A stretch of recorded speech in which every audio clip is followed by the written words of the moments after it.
BeamNG's 0.28 update, in my opinion, is the worst update I've ever tried for this game. That's not saying much. I still think it's okay, but it falls far short of the other 7 updates, recent updates that I've checked out on this channel. So while I don't think it's a bad update, I could summarize it in a word as just meh. You know, they've given us these free updates and I am thankful, but this update, it's quite buggy.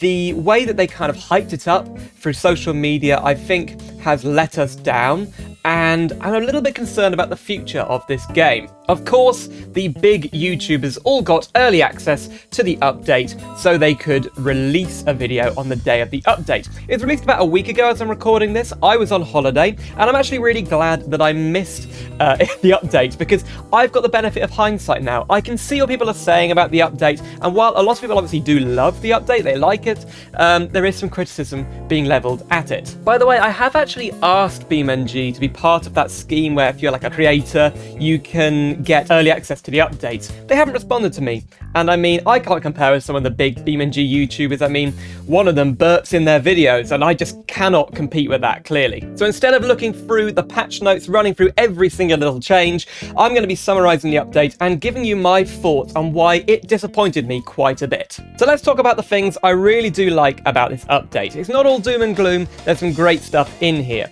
The ETK 800 and the ETK K series remasters, they drive amazing. The configs are really cool. You've even got a parody of Alpina in there called Renspect. They're great. They've updated the V8 engines. They rev up to like 8,000 or 9,000 or something crazy. They rev really high. They're really nice. Also, pretty much all the vehicles in-game now have opening panels. You can open the doors.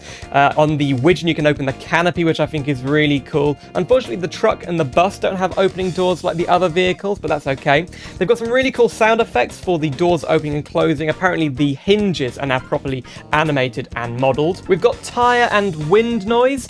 Unfortunately, I think it may be a bit too loud, especially the tire noise on some of the cars, but that's something they can tweak in the future. The updates to the automation map, well, it does make it look a lot prettier. In the old version, the map looked a little bit cartoony, which I guess makes sense coming from automation, but in BeamNG it didn't look quite right. So they've made it look a lot more gritty, a lot more realistic. And there's 19 new missions. It's great that they've cleaned up the mission system to make them work better. I did see a few like spelling mistakes in some of the missions, but that's pretty minor really. They've also improved force feedback and controller support. They've changed the manual clutch so it's much more realistic and smoother an experience. Sometimes when you changed gear, the gear would change like perfectly even though you were way out of timing on the clutch. And they've fixed that now. This is now a realistic simulation of manual clutch control. That's all well and good, but when you start to look under the surfaces, the cracks begin to show. This is not a massive update to the ETK 800 or the K series. They're a refresh, not a remaster, and as such, many things are missing. There's no interior lighting, you can't open the sunroof, the flappy paddles on the gearbox don't move, neither does the parking brake. In fact, there's very few moving parts on the interior. Now, the sedan is very generic of the ETK 800, but it does look very like that old mod which brought a ETK sedan to the game many years ago. And that concerns me a bit. It's like, what work have they actually put in to make this car stand out from the mod that already existed? There's also no reversing cameras on the ETKs, despite them being like mid-2010 cars. We've had reversing cameras in a mod for years as well. But this is where we get into the really disappointing part of the update. BeamNG 0.28, without a doubt, is the buggiest BeamNG update I've ever tried. In fact, on the BeamNG Discord server, I found a post from someone called Law, and they've compiled everything wrong with the new ETKs. Some of the key bugs include the gauges on the interior. When you're doing about 80 kilometers per hour, in reality you're doing 100. Not only that, but the needles that display the revs actually glitches into the gauges. On the simple traffic version of the ETK 800, the front windscreen is basically not connected to the car. It's really weird. There's also a lot of problems with like the electronic stability control and the aerodynamics with the race variant. And then on the ETK K series, the shifter, the automatic shifter, it actually glitches or morphs into the shifter gate. That is, I mean, how did they miss that? But even more concerning is the indicator stalk. Unlike a normal car which moves up and down, for some reason in the new ETKs, the indicator stalk moves front to back instead of up and down. That's what you would do if you wanted to, I don't know, turn the high beams on or wash your windscreen. Not for an indicator. I am certain that this is a bug. For the ETKs, I actually find the naming scheme on the ETK 800 really confusing.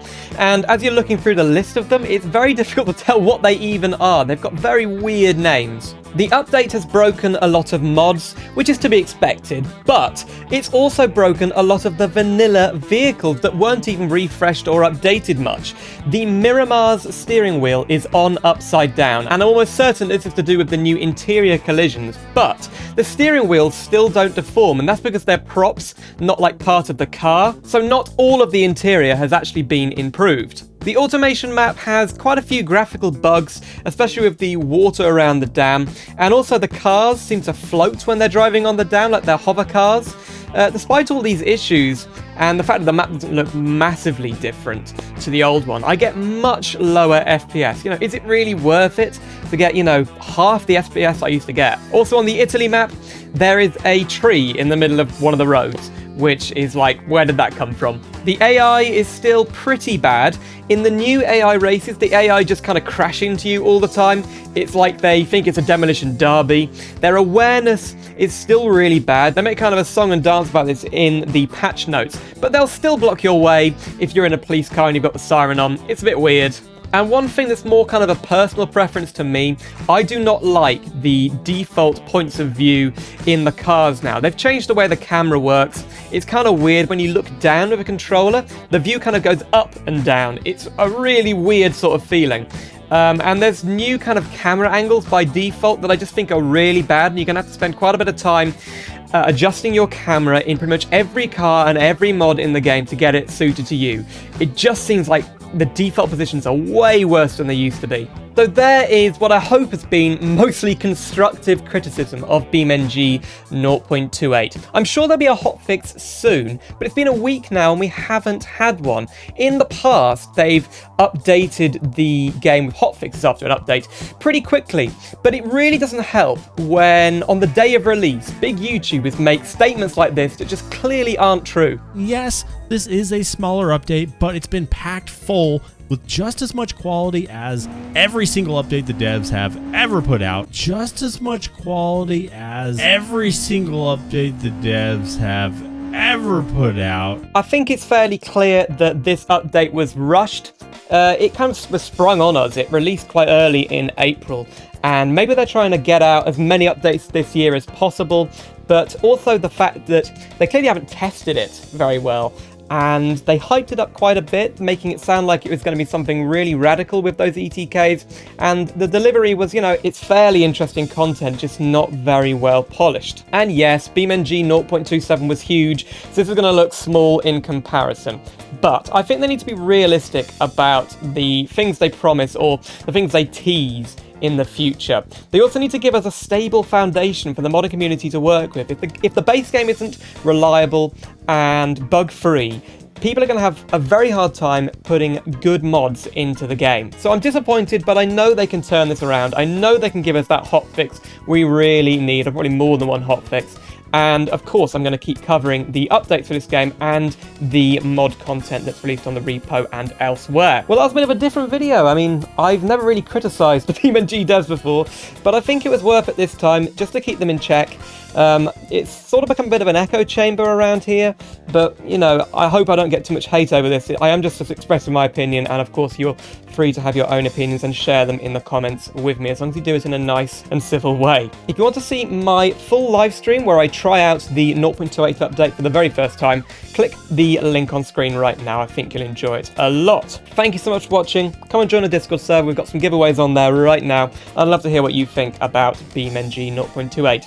I'll see you soon for some more simulator adventures.